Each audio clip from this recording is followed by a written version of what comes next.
All right, all right. Welcome to another episode of the Company We Keep podcast. I am your host, Jason Pearl. Really excited for you to be joining me again today. This is a podcast for everyday business owners, entrepreneurs, high performers, and anyone who wants to think differently about growth, think differently about success, and how to achieve better balance in both business and in life. And in this episode today, we're going to be talking about instant gratification, specifically about the dangers around instant gratification and how instant gratification can pull you away from the things that make you successful. It can pull you away from your long-term goals. It can pull you away and distract you from the things that you really should be doing on a daily basis.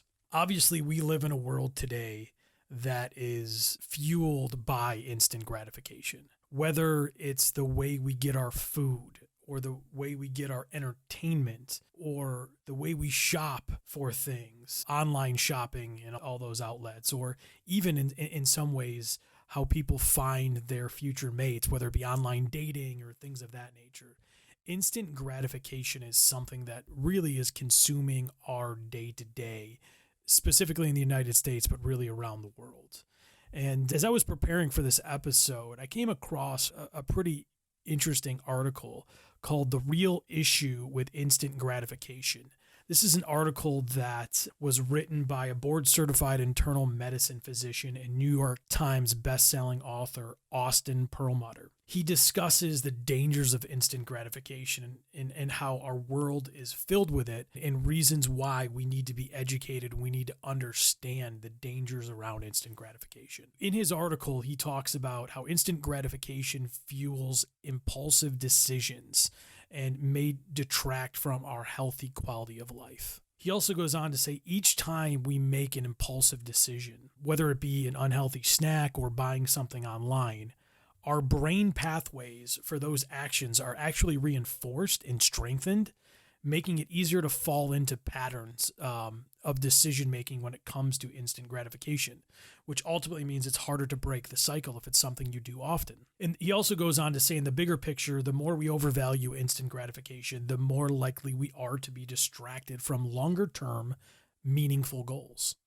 And this is really where I want to focus this podcast episode today, is talking about some personal experience that I have when it comes to instant gratification, and also some ways to potentially work towards staying focused and avoiding these things that cause us to make decisions to give us instant gratification. Ultimately, in Dr. Perlmutter's article, he ends by saying an over-reliance on instant gratification behaviors can create problems by changing our brains, distracting ourselves from more meaningful pursuits, and leading to destructive financial, social, and health outcomes. Now, again, that doesn't mean that anytime you make a decision that makes you happy in the moment, that you're going to destroy everything that you've worked for. That's certainly not what I'm saying. But it's a cautionary tale, especially in the world that we live in today, that we need to be aware of how we operate and what we do and how it can affect the greater good that we're trying to accomplish or the goals that we're trying to accomplish. So when we talk about this podcast pertaining to leadership and business and growth and balance and things like that, I thought this would be a really interesting topic to start to dissect and to really dive into. And I know for me, much like others like you out there, instant gratification is something that's hard to avoid. I know when you're an online entrepreneur or you're a business owner or somebody like me with a podcast, instant gratification comes through social media channels. I posted something. Did I get a follow? Did I get a share? Did somebody write a comment on it?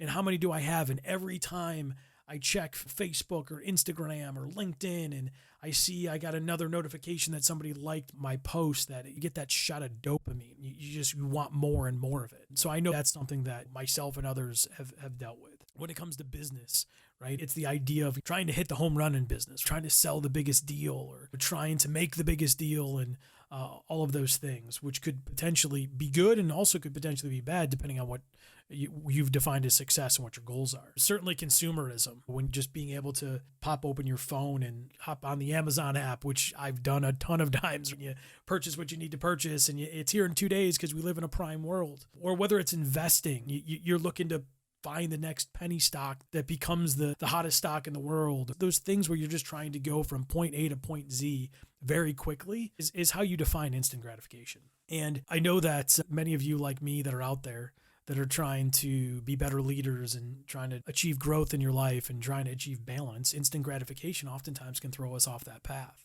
So what I wanted to do is share a few areas of my career where we can actually talk about focusing on building and how important it is to build the right things, to receive the gratification as time goes on. And I wanted to talk about a few examples of where I've been able to realize that in my career. So I talked about earlier in the first couple episodes of this podcast that my first professional job out of college was with Wells Fargo. I worked for a consumer finance division of Wells Fargo, and I managed retail branches where we would sell all sorts of different consumer finance products, loans and credit cards and things of that nature. And really early on in my career at Wells Fargo, I was manager that would be the fixer. Every couple of years, I was being transferred to a different branch, and I was going in to help a maybe underperforming branch perform better. And going in and taking this assignment early on in my career really helped me focus my efforts and my time on understanding how important it is to build the right habits, to build the right processes, to really have foundational work that needs to be done in the beginning so you can continue to succeed in the long term. Again, in a situation like this, patience is key. Because if I think of one of my first assignments that I was hired to go in and fix this area of the business, I remember getting to the branch and I remember thinking to myself, all right, there's really no place else to go but up. We're at the bottom of the barrel and the branch wasn't performing well. The employees were unhappy. It got to a point where I understood early on that we just need to start focusing on the basics. Get back to the basics, focus on the things that are going to make us successful, which ultimately it really came down to just understanding people and talking to the customers and really understanding what they wanted. But patience is key to be able to properly build something. There's tons of analogies out there, but anytime you look at a home builder building a home, they don't start from the roof down because there's nothing that you can balance the roof on. You start from the foundation. So you dig the foundation, and then here in the Northeast, they dig the basement, and then they build the foundation around it, and then they build the first floor, and then the walls, and then they build the second floor, and then the walls, and then whether it's the third floor or the roof, they build from the bottom up. And that was something that early on in my career I learned, because if I was going to be changing the trajectory of these branches, I had to go back to the basics and build the foundational stuff in all these branches to make sure we succeed. We were successful in the pursuits that we had. And for 10 years, this is what I did. And I'm so thankful to that opportunity because it really taught me the importance of foundational work. And foundational work is an oxymoron when you're talking about instant gratification. To do foundational work means that you need to focus on the details, focus on the basics, and be able to build the right types of things so you can have more success. And again, patience was key. Another assignment I've talked about is when I took over the sales and marketing function of a financial services company. They had fairly stagnant growth for the better part of the last 5 or 10 years. And I was brought in to make some changes and really help the company grow. And I remember in that first year being so difficult to just move the needle. And there was very little instant gratification. As a matter of fact, there was a lot of unwinding and failures that had to take place before we could get to rock bottom and rebuild. And I remember telling my team and telling the people that I worked for that, listen, year one, we're going to come in and we're going to assess what's going on. We're going to break things down. We're basically going to break everything. And then year two, we're going to rebuild it. And you're going to see small but incremental improvements. And then year three is where the business is going to take off. And it's exactly what happened. It was a lot of work in year one, a lot of changes and new processes being put into place end of year one and year two, motivation and confidence building in year two. And then year three, things just took off. Year 3 and 4, and really quite honestly 5 were just phenomenal growth years. And the reason that we saw that growth is because when I took over the assignment, I had to understand what was going on, number one, and then I had to break down what was happening that was not good, and then start to rebuild the foundation of where we wanted to go. And I think there's so many opportunities out there that people look over or that they give up on because they're so afraid of the hard work, or they're so afraid of spending a year or two rebuilding things and rebuilding the foundation of business to have the right levels of success. And this is exactly what we did. And we were able to see record growth in basically year 3, 4, and 5 that I was at this assignment. Another example is Naker Consulting, my consulting firm. I started it in mid 2017. And every year I've grown the business, but year 1 obviously was not as successful as year 4 is for me, because I had to build not only my own individual reputation for my new business, but I needed to get some clients and I needed to work with them and I needed to focus on their success, because I knew very early on with starting a consulting firm that if I was going to succeed, my clients obviously needed to succeed. Being a sales, marketing, growth consultant with my firm and the consultants that work with me to help grow other businesses, it's about them. It's not about us. I had to take it slow. I had to really focus on my clients and focus on what their needs were and really focus on building them up, because I knew if I did that properly, I'd have all the other things that would work out, in the future. And that's exactly what happened. But if I was looking at goals that I have now and tried to achieve them in year 1, I think I would have, failed miserably if that was the goal that I set. Luckily, I was smart enough to have the patience and know that foundational work is critical. And if you do the critical foundational work, you'll see growth. Foundational work doesn't end. You continue to build on top of that foundational work. And that is certainly something that we've been doing. We're almost at the end of year 4. Each year has gotten better and better. And I know that there's a ton of success left for us. But it's because we're focusing on the things that are most important, like serving our clients. And then finally, another example is this podcast. This is going to be episode 11. And I can't expect that my podcast is going to be like the Joe Rogan Experience, right? The top rated and top subscribed to podcast in the country.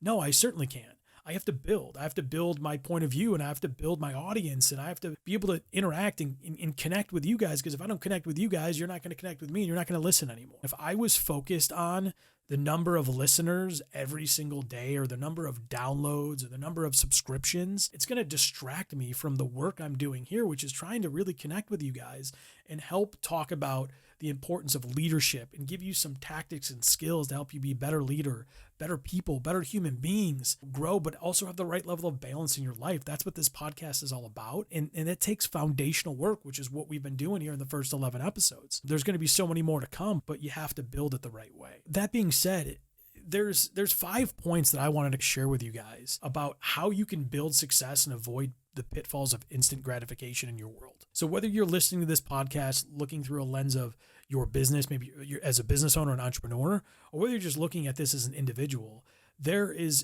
5 kind of takeaways that I want to share with you that I know have helped me, and I'm really confident will be able to help you. So the first point that I have to help build success and avoid the pitfalls of instant gratification comes down to defining success for you and your business. We've talked about this before, success being a choice. You've already heard me say it. You're going to continue to hear me say it, again and again in these episodes, but defining success for you, whether it be individually for you as a person or whether it be in your business, defining success is critically important. And once you define that success, you need to make that choice of success to be your beacon or your compass of everything that you do.